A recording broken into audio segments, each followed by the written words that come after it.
अस्सलाम वालेकुम, मैं रूमा अज़ीज़ मम्मी और फॉर में आप सबका बहुत सारा वेलकम है। उम्मीद है कि आप लोग सब ठीक ठाक होंगे, खैरियत से होंगे। बहुत से मुझे कमेंट्स आ रहे थे कि आपके बेबीज़ का क्या नाम है, इनकी एज कितनी है, इनका कितना वेट है, और साथ साथ ये कि आप इनको क्या खिलाती है। फर्स्ट टाइम मेरे बेबीज़ का वेट कितना था। इनका नाम है अब्दुल हनान अब्दुल मनान। ये 1 मिनट बड़ा है और ये 1 मिनट छोटा है। ये ट्विंस बेबी है।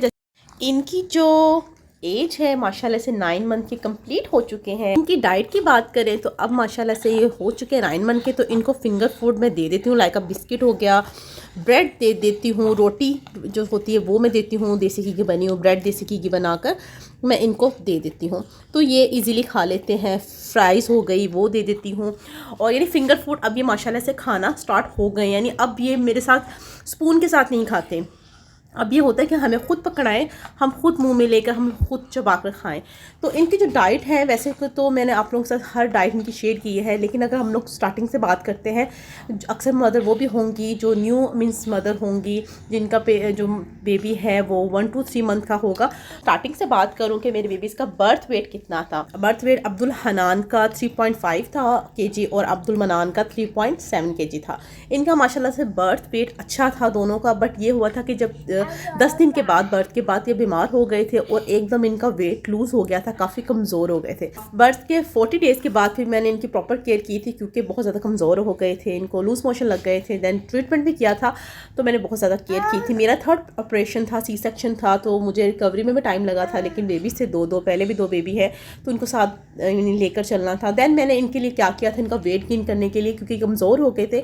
बर्थ टाइम बिल्कुल इनका जो वेट था बिल्कुल ठीक था, लेकिन बाद में पतले हो गए। दैन मैंने इनका दूध जो मदर फीड है 2-2 घंटों के बाद देना स्टार्ट किया। अगर फॉर्मा मिल्क भी साथ देती थी, क्योंकि 2 बेबी थे, इसलिए मेरा जो मदर फीड था दोनों को इक्वल पूरा नहीं आता था, यानी कम हो जाता। दैन डॉक्टर मुझे रिकमेंड किया था फॉर्मा मिल्क, तो वो मैं नैन 1 लगाती थी, दिया था नैन 1, ठीक है। 2-2 ऑन्स लाई का 60 ml 2-2 घंटे बाद देती थी। नहीं तो मैं मदर फीड रात हो दिन हो पंचुअल हो के मैंने 2-2 घंटे के बाद इनको फीड करवाना स्टार्ट किया था। 0 to 6 मंथ इस तरह चला है।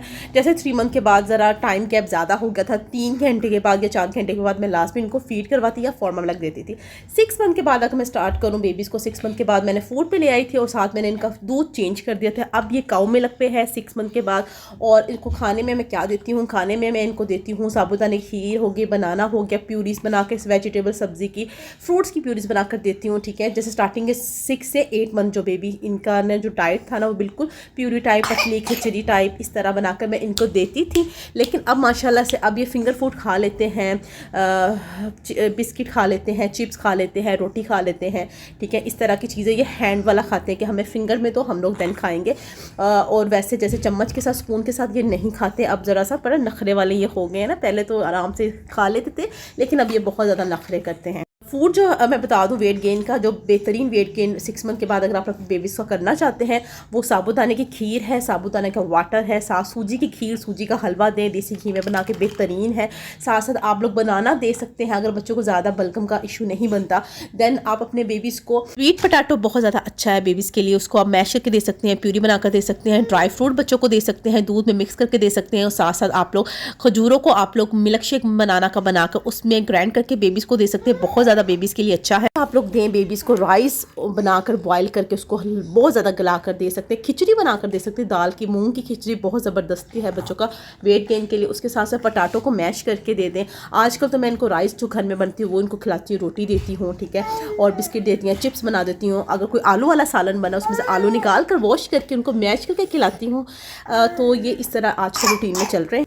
राइस आप लोग दें बेबीज़ को, राइस बनाकर बॉयल करके उसको बहुत ज़्यादा गला कर दे सकते हैं, खिचड़ी बनाकर दे सकते हैं, दाल की मूंग की खिचड़ी बहुत ज़बरदस्ती है बच्चों का वेट गेन के लिए। उसके साथ साथ पटाटो को मैश करके दे दें। आजकल तो मैं इनको राइस जो घर में बनती हूँ वो इनको खिलाती हूँ, रोटी देती हूँ, ठीक है, और बिस्किट देती हूँ, चिप्स बना देती हूँ। अगर कोई आलू वाला सालन बना उसमें से आलू निकाल कर वॉश करके उनको मैश करके खिलाती हूँ। आफ्टर 6 मंथ बेबीज़ को कितनी मील्स दिन में देनी चाहिए और कितनी क्वांटिटी में देना चाहिए, तो 6 to 8 मंथ बेबीज़ को आप लोगों ने दिन में 2 से 4 मील इजीली दे सकते हैं। और खाने के चम्मच है वो आप लोग 2 से 4 चम्मच एक टाइम पर खिला सकते हैं, ज़्यादा कम कर सकते हैं। वो बेबीज़ की भूख पर डिपेंड करता है कि बेबीज़ कितना खा रहा है और कितनी दिन में वो मील मांग रहा है। लेकिन दूध का इंटेक आप लोगों ने कम नहीं करना, दूध आप लोगों ने साथ साथ वैसे ही देते रहना है। अच्छा, वेट में अगर बात करूं, वेट इनका इस वक्त क्या है, तो मैंने अभी करवाया नहीं है, लेकिन वेट इनका यानी ठीक लगते हैं, माशाल्लाह से हेल्दी लगते हैं। पहले इतने मीन्स हेल्दी नहीं थे, दिन ब दिन Aahista Aahista per month by ये वेट गेन इनका होना स्टार्ट हुआ है। जो मेरे स्टार्टिंग से मुझे वीडियोस देख रहे हैं, जब ये 2 मंथ के थे तब से मैंने वीडियो मीन्स अपने चैनल पर मैंने अपलोड की हुई हैं। तब बेबीज़ का वेट कितना था सबको पता है, पतले पतले थे। जैसे जैसे बड़े हो रहे हैं माशाल्लाह से इनका वेट ठीक हो रहा है। तो ये था, अक्सर मुझसे पूछ रहे थे कि आपका मीन्स बच्चों का वेट कितना है और एज कितनी है और नेम क्या है। तो ये आज की वीडियो आप लोगों के लिए है, और किस तरह आप लोग बेबी का वेट गेन कर सकते हैं उसकी वीडियो मैं काफ़ी बना चुकी हूँ। मुझे अक्सर सवाल ये भी करते थे कि आपके ट्विंस किस तरह हो, कि आप लोगों ने कोई ट्रीटमेंट करवाया, मेडिसिन ली? कुछ मेडिसिन नहीं खाई, कोई ट्रीटमेंट नहीं करवाया, अल्लाह की तरफ से बस गिफ्ट मिला है मुझे। बिल्कुल माइंड में कभी भी नहीं सोचा था कि ट्विंस हो सकते हैं।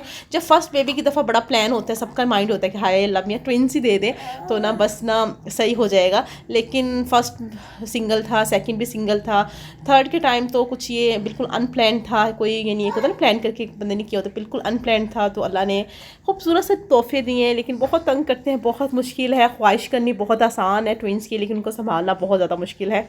आजकल मेरी बहुत ज़्यादा टफ रूटीन है, क्योंकि पहले तो ये बैठे रहते थे, लेटे रहते थे, अब ये क्रॉलिंग स्टार्ट कर दी है। तो ये कहीं भी मीन्स चले जाते हैं, मुझे इनके पीछे पीछे भागना पड़ता है। कुछ पहले बेबी भी हैं, 2 पहले, उनका भी देखना पड़ता है। मेरी सबके लिए दुआ है कि जिनके पास औलाद नहीं, अल्लाह में उनको औलाद दें। जिनको बेटों की ख्वाहिश है, अल्लाह में उनको बेटे दें। जिनको बेटियों की ख्वाहिश है, अल्लाह उनको बेटियाँ दें। और जिनको ट्विंस की ख्वाहिश है, उनको ट्विंस भी दे। भाई ट्विंस की ख्वाहिश करना बहुत आसान है, लेकिन उनको संभालना बहुत बहुत मुश्किल है, बहुत ज़्यादा। यानी बस ये समझ लें कि मैं तकरीबन 50% पागल हो चुकी हूँ। बहुत टफ टाइम देते हैं ये। आज की वीडियो उम्मीद हो कि आप लोगों को अच्छी लगी होगी। तो इंशाल्लाह फिर मुलाकात होगी। दुआओं में बहुत सारा याद रखिएगा, और मुझे भी आप लोग दुआ दें कि मुझे भी प्यारी सी एक बेटी दे दे, बल्कि 2 बेटी हैं, एक नहीं गो नहीं चाहिए।